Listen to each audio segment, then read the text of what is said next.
Hello students, मैं Shiva Serena हाजिर हूँ आज फिर आपके लिए एक नया लेक्चर लेकर। और आज जो लेक्चर हम करने जा रहे हैं वो बेनेडिक्ट एंडरसन की पुस्तक इमेजिन कम्युनिटीज़ पर आधारित है, जिसमें हम राष्ट्रवाद की प्रक्रिया और राष्ट्र निर्माण की प्रक्रिया को देखेंगे।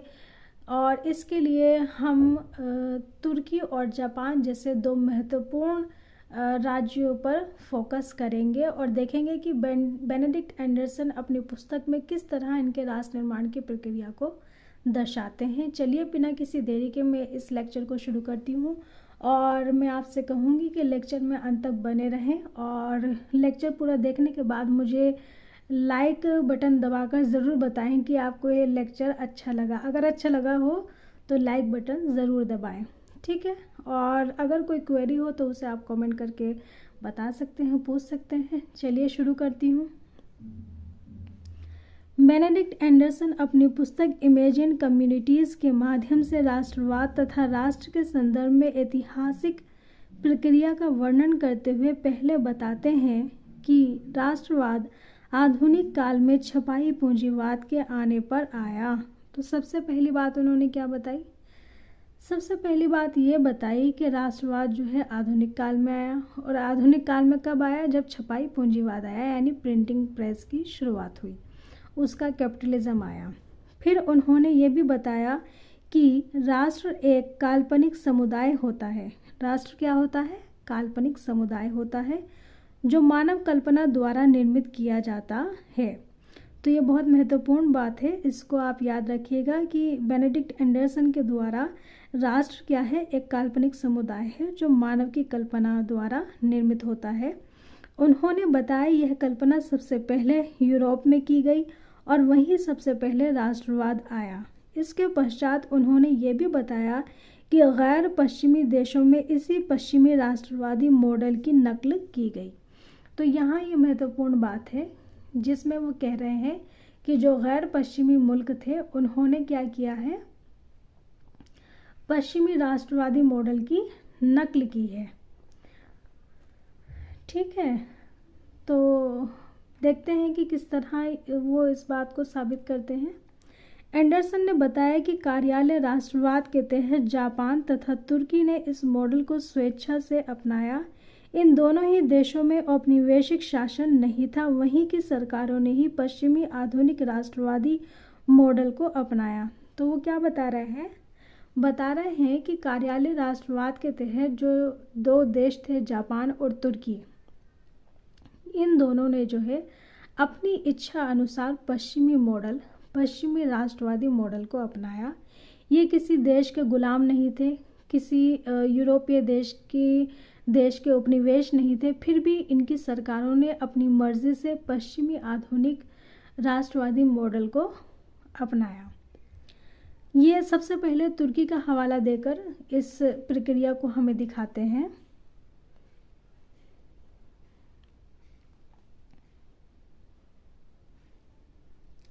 तुर्की एक इस्लामिक राज्य था जो शरीयत को लागू किए हुए था, परंतु कमाल पाशा ने इसका पूरी तरह पश्चिमीकरण किया। यहाँ एक नाम आया, कमाल पाशा। इस कमाल पाशा नाम को आप अपने जहन में बिठा लीजिए, क्योंकि यही वो व्यक्ति हैं जिन्होंने तुर्की का पश्चिमीकरण किया और तुर्की का राष्ट्र निर्माण जो है वो पश्चिमी आधारित मॉडल पर किया। कमाल पाशा तुर्की राष्ट्रीयता के विकास के लिए देश के पश्चिमीकरण को आवश्यक मानता था।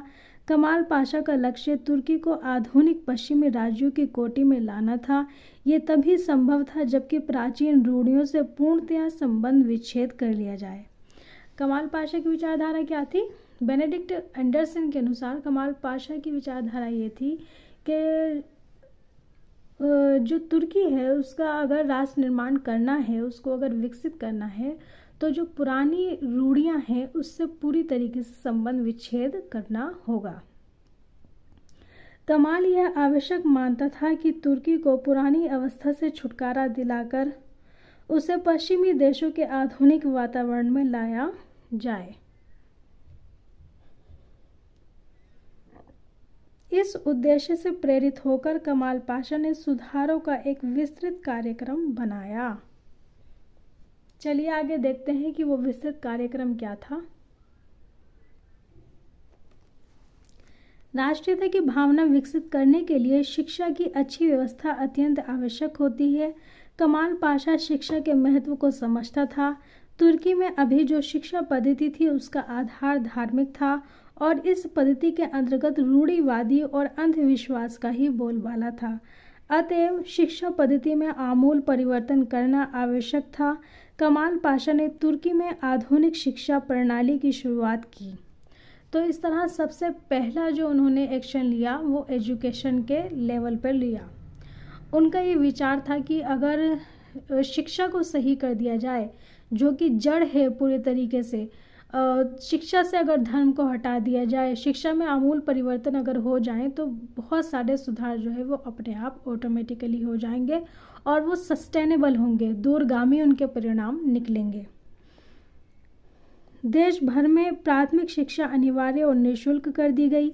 माध्यमिक शिक्षा का संगठन भी यूरोपीय तरीके से किया गया। यहाँ तक कि विश्वविद्यालय स्तर की शिक्षा का भी पुनर्गठन किया। तो उन्होंने न केवल जो बेसिक एजुकेशन थी, प्राथमिक शिक्षा थी, उसे ही नहीं, माध्यमिक शिक्षा और विश्वविद्यालय स्तर तक की शिक्षा को जो है पुनर्गठित किया। और इसके लिए स्विट्ज़रलैंड के एक प्रोफेसर माल्के को तुर्की बुलाया गया। इस्तांबुल में एक मेडिकल कॉलेज खोला गया जिसमें काम करने के लिए 20 विदेशी प्रोफेसर नियुक्त किए गए।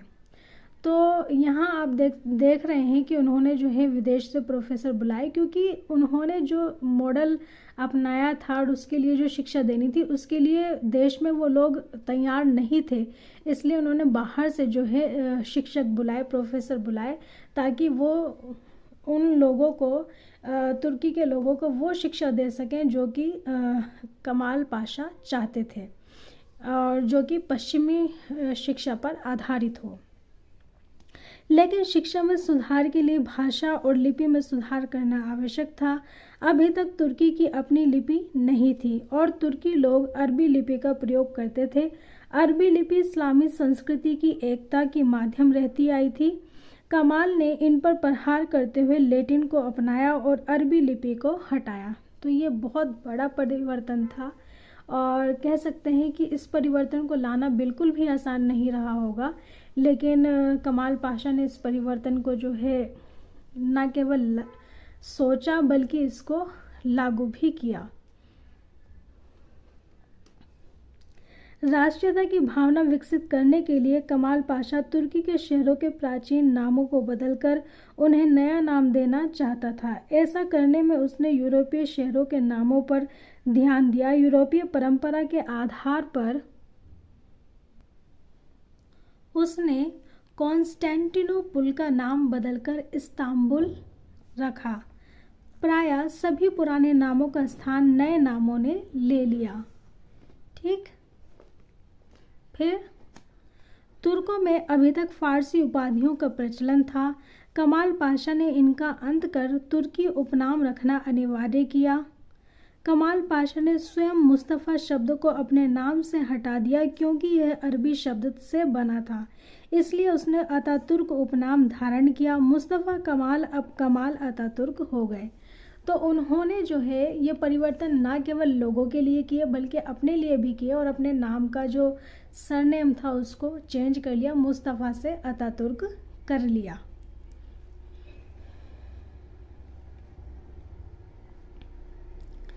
अब बात आती है स्त्रियों के स्तर पर सुधार की। तुर्की में स्त्रियों की स्थिति अत्यंत ही हीन थी। उन्हें कोई राजनीतिक या सामाजिक अधिकार प्राप्त नहीं था। इन्हें हमेशा पर्दे के अंदर रहना पड़ता था। तुर्की के विकास में कमाल पाशा महिलाओं का पूरा सहयोग प्राप्त करना चाहता था। उनके उत्थान के बिना राष्ट्र का उत्थान कठिन था।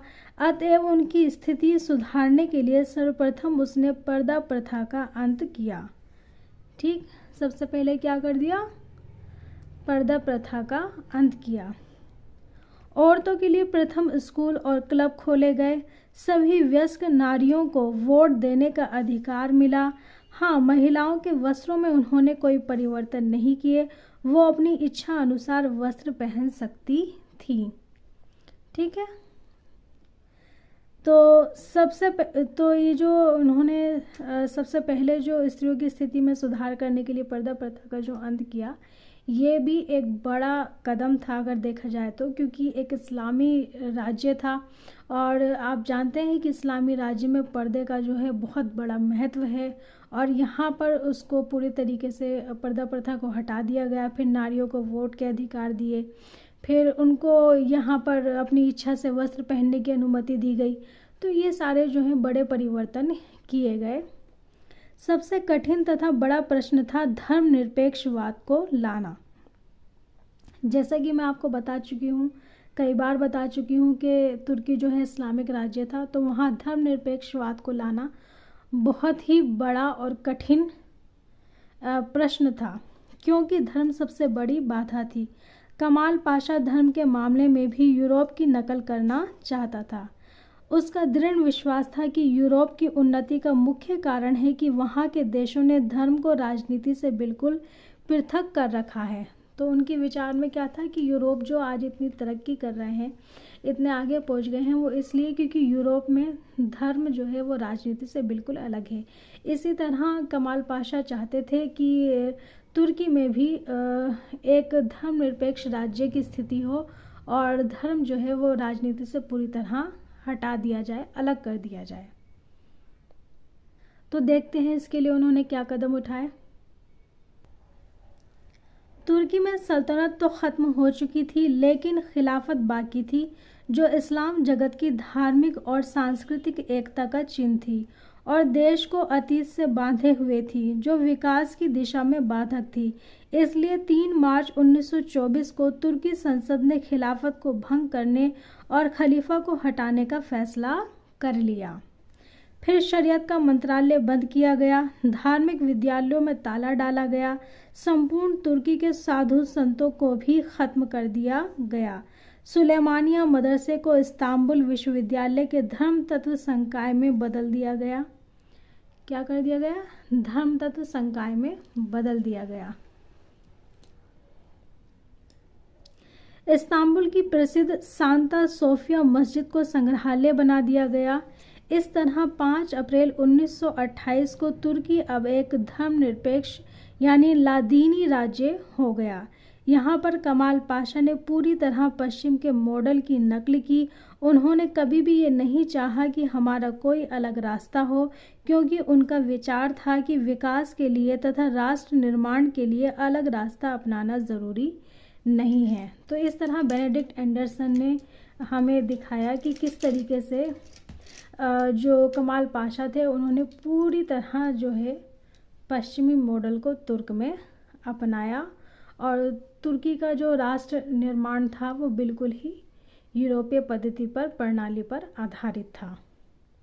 अब हम अपने दूसरे एग्जाम्पल की तरफ चलते हैं। अब हम बात करते हैं एंडरसन द्वारा कार्यालय राष्ट्रवाद के दूसरे उदाहरण यानी जापान की। जापान में मेइजी नेताओं ने एक राष्ट्रीय केंद्र सरकार स्थापित की। यहाँ पर क्या लिखा हुआ है, इसको हटाकर की कर लेना, ठीक है, मैं ही कर देती हूँ की। तथा जापान को पाश्चात्य विज्ञान तथा तकनीक में शक्तिवर्धक वातावरण की ओर अग्रसर किया।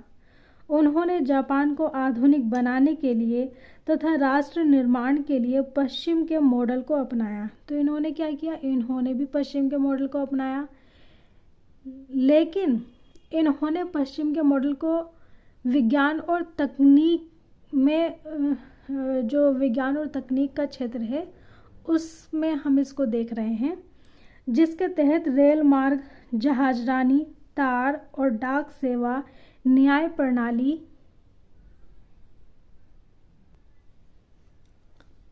औद्योगिक कारखाने, कृषि विधियां, फैशन आदि या तो सीधे पश्चिम से अपनाए गए थे या फिर पश्चिम से बहुत अधिक प्रभावित थे। ठीक है, तो इस तरीके से ये सब चीज़ें जो थी वो पश्चिम से प्रभावित थी। जापान ने अपनी स्थल सेना और नौसेना का विकास भी पाश्चात्य ढंग से किया था, तथापि उनकी मानसिक दशा सामंती और मेइजी पूर्व बनी रही। जापानी वस्तुतः जापानी ही बने रहे। तो यहाँ एक महत्वपूर्ण बात ये निकल कर सामने आ रही है कि जापानी वस्तुतः जापानी ही बने रहे, यानी कि मानसिक दशा जो थी उनकी वो वैसी ही रही जैसी कि थी पहले से, उसमें कोई परिवर्तन नहीं किए गए। ठीक है।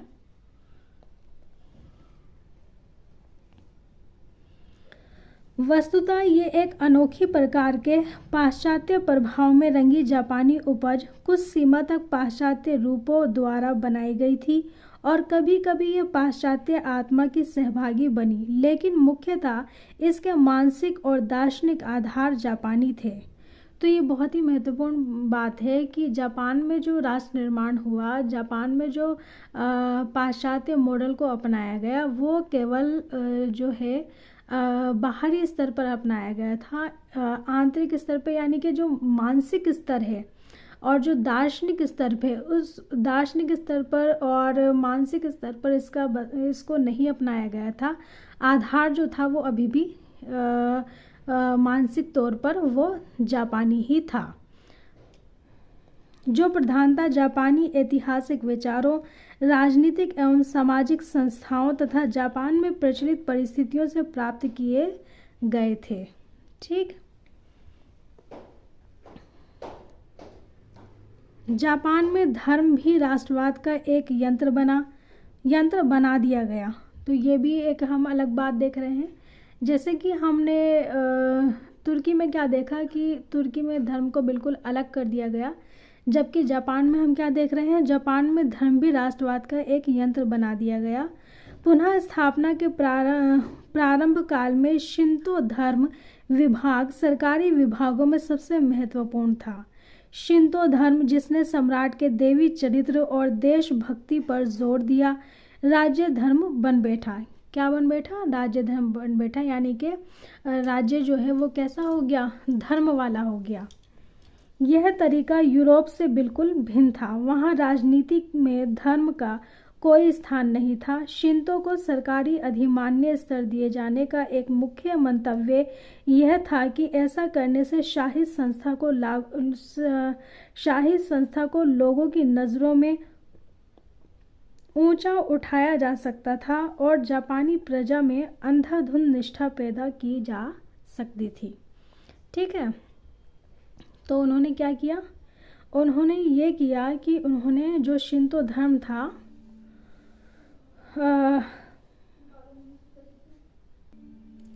शिंतो धर्म ने सम्राट के देवी चरित्र और देशभक्ति पर जोर दिया।